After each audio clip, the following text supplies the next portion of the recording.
the way, I'm going to definitely highly encourage you to ask me those questions. Slavery is a very challenging and complicated topic. Sorry, kind of breath. And so anything that you want to know about, again, if I'd like an hour to talk about, I really encourage you to please speak up and ask, okay? So folks, I want to start off by welcoming you all, Plantation Home of Thomas Jefferson. Where we're standing at right now, this is called Mulberry Grove. It was the center of activity of Jefferson's 5,000-acre estate. A lot of that land would have encompassed this way around the plantation. And those 5,000 acres were divided into 4 farms. You had Lego out in the distance, Shadwell where he was born, Tufton, and his main one, Monticello. Now, we started doing these slavery tours back in the 1990s. In 1993, 2 historians started what was called the Oral History Project called Getting Word. And the Getting Word relocates and researches the oral history of descendants of enslaved families here. And with this really rich treasure house of memories that spans over 7 generations, it's helped us to really expand our understanding of life at Monticello 200 years ago. In addition to that, Monticello has carried out extensive archaeological work since the 1970s. We have a whole department dedicated today to archaeology, continuing to unearth the past. And on top of that, we have all the thousands of notes and records that Jefferson left behind, which is a great benefit for us today. Monticello is one of the best documented and well-preserved plantations in the country. And when we think of Thomas Jefferson, usually one of the first things that comes to mind is President of the United States, politician, but also author of the Declaration of American Independence. Now, that document, of course, declared the American colonies free from British rule, but we're concerned with that document today because of the ideas that Jefferson expressed in the preamble. He wrote down the words that have never been forgotten. We hold these truths to be self-evident that all men are created equal. And on 4th of July, 1776, a new nation's born, the United States. But it almost immediately, became self-evident to all our founding fathers that the principles in which this new nation was founded upon was wholly incompatible institution of slavery, in which 1/5 of the population in this new country was held in perpetual bondage simply because of the color of their skin. Women and Native Americans, them as well, freedom did not bring. So with the Declaration of Independence, America was a place of extreme paradox. And while our founding fathers were fighting for their own independence, many were also committed slave owners, including the author himself. Now, before I go on, I usually like to quote one of my favorite historians named Joseph Ellis, who stated in his book, "If Jefferson is flawed, America is flawed. And if America seeks to face its flaws, then Jefferson is the man we most need to understand." And folks, that's kind of why we are even here giving these tours. Not so that we can vilify Jefferson, but when we study our past, we better understand our present. Slavery may have ended in 1865, but its impact has not. The mentality that fueled the system, racism, white supremacy, that really buttressed the system for 250 years, that continues to permeate in American society. Race remains one of America's most vexing national issues. So this is a great spot to really have those open and honest discussions, which is why I'm going to encourage you to ask questions along the way. Now, throughout Jefferson's life, he owned a cumulative of 607 human beings, and he granted only 9 the fruit of freedom. Now, we know the names of those 607 individuals because he wrote them down in his farm book. Now, in his farm book, Jefferson recorded his farm activities, the livestock, and the slaves here. And when Jefferson's living here, he doesn't see adversity on this plantation in the way that we might see it today. For Thomas Jefferson, he is looking at this place through a business perspective. This is his economic enterprise. So those names in his book were not human beings with feelings, with families, ambitions, and dreams. They were his legal property. Property that could be bought, sold, given away, and bequeathed. They virtually had no rights. They could not testify in courts. They could not travel without permission. They could not receive an education. They could not legally marry. And their status as property was enforced through violence, both physical and psychological violence. Now, I know that slavery has been around for thousands of years. Okay, slavery is nothing new to human history, but the slavery that did develop here in this country was very unique. unique to all other forms of slavery throughout the world. Does anyone know what slavery in this country was based on? Based on an ideology called what? What do we call that today? It's just an R. Racism? Race. Slavery in this country was based on the ideology of race. Now, I know that's a word that we hear a lot, and really you could devote a whole tour to the topic of race, but I'm going to keep it very simple. Race is a modern phenomenon. It is a social construct. You see, folks, things changed when humans started to add meaning to our differences. And this idea of race emerged in the 1500s, roughly at the same time that the transatlantic slave trade is rapidly growing and spreading. And the idea of race included the belief that one's white skin color somehow made them physically and intellectually superior to those with dark skin color. Now, Thomas Jefferson and most white Americans, not all, but most white Americans subscribed to these beliefs in white superiority.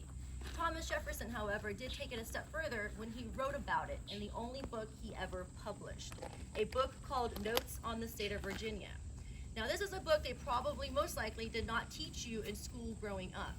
But in this book, Thomas Jefferson posits his commentaries and his observations on a variety of topics. He talks about all things Virginia. He goes into education, he goes into slavery, he goes into religion, geography, climate.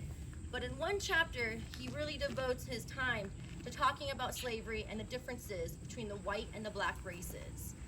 In this book, Jefferson delivers one of his most powerful indictments of slavery. It's where he really reveals how he's hyper-aware to the injustice of this system, and he talks about his fears when it comes to emancipation.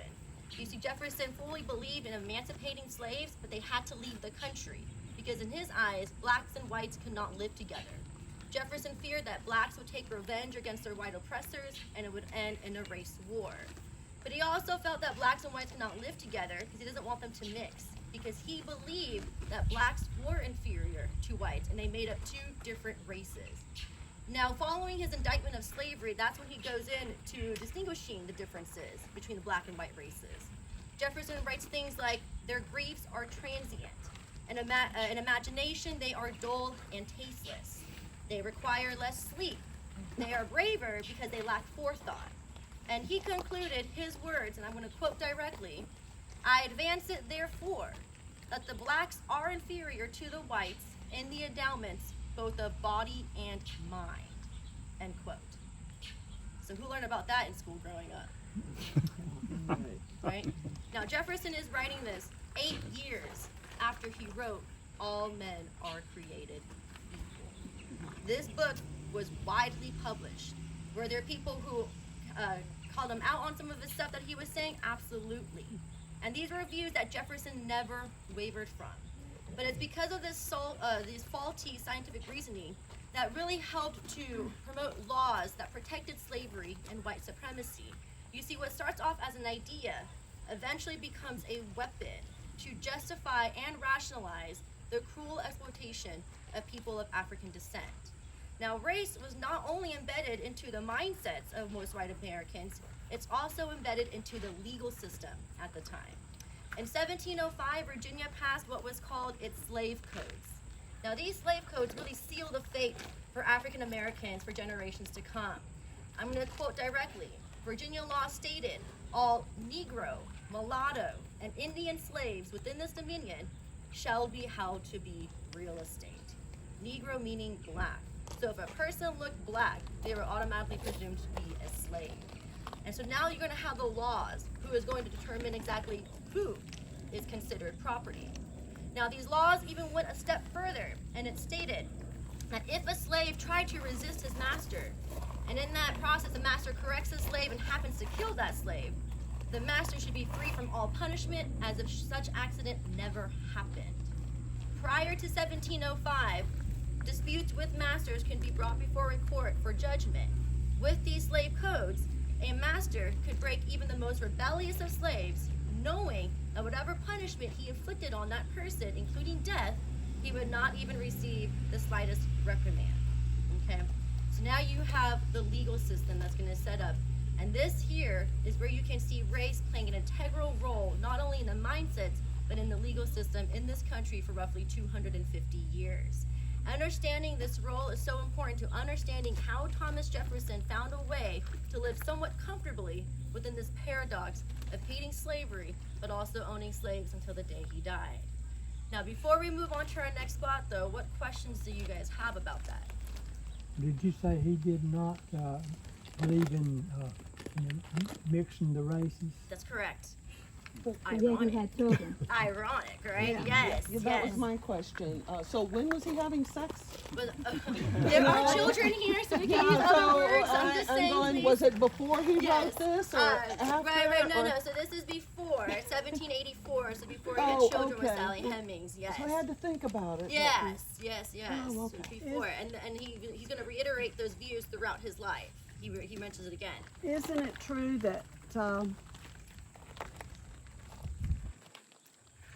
I'm sorry, That's okay. Don't apologize. that most slaves or some slaves took the owner's names? Yes. Okay, well, why didn't he give his second wife and his children his name? So he was never married. It would have been illegal for him to do that. Jefferson never acknowledged Sally Hemings or her children. He never showed any fatherly attention to them, especially because one, he wrote against the mixing of the races, and two, Right. he is a very famous public figure.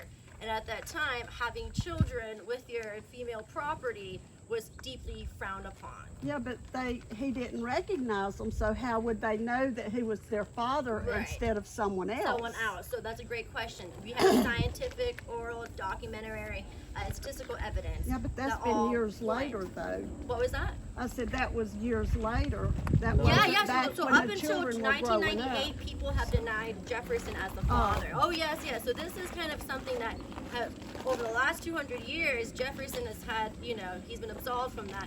No, ever since especially that DNA study came out in 98, since then historians have shifted, and there's a general consensus among most academic historians that Jefferson did father all of Sally Hemings' Who did children. she say was their father to the children? What was that? Who did she tell the children was their father? She told the children. So the children growing up Right. knew that he was their Yes. father, but Yes. we can't talk about it. Exactly. It was an open sort of secret, yes. And it's not until the 1870s that there's some Madison Hemings delivers a testimony where he's recounting what happened in France and how she negotiated for the freedom for her unborn children. Yes. How old was she when they first had their child? So we believe she was pregnant in France, so she was 16 years old. Oh, so she was a child. She was essentially a child herself. Jefferson was in his 40s. Now, not to justify or anything, but believe it or not, age of consent in Virginia was 10. Oh 10. my goodness. Yes. Oh my. To put that in perspective a little bit, but still, I get you. Yeah. So still a big stark age difference, yeah. Is there any evidence that Jefferson was aware that he was, by having children, he was increasing the value of his estate? Yes, and we'll definitely talk. You guys are all hitting on some good points about it. Take some right now. So why don't we move to the next spot, and I'm going to talk about that. Okay. Yeah. What is that igloo looking? They're doing some work over there that they didn't tell us. So I don't know. It looks like, I know, right? It looks like something. I know. They might be holding their Oh, limbs so let's pause right here really quick, friends. I'm sorry, because I do want to point this out too. This is pretty important. So hopefully you had a moment to take a look into this. This is a reconstructed slave cabin. So this would have been a typical home for an enslaved family. As many as 10 to 12 people would be living in this cabin. Now, enslaved people built their own homes, wooden chimneys, dirt floors. They built their own household utensils. They produced and repaired their own clothing, all done within the very limited free time that they had. But I want you to take a moment and take this and compare it to the 11,000 square foot brick home that Thomas Jefferson lived in. This cabin can fit in Jefferson's entrance hall, roof and all. Okay? You see, Thomas Jefferson, his lifestyle, and that's going to play a big role into why he probably wasn't able to free more of the slaves. You look at the lifestyle that he lived.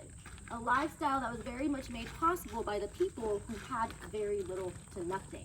Now, though materially speaking they had very little, within their homes they fostered a very strong sense of community, love, suffering, and an overall strong spirit of resistance. And I want that to be a very big point that's made today, is that this is a story of oppression, but also a story of resistance, because enslaved people did not accept their positions as slaves. In fact, they undertook daily actions every single day to challenge their conditions and assert their autonomy. Now, we interpret this home as the home of Priscilla and John Hemmings. They didn't have any children of their own. We don't know why.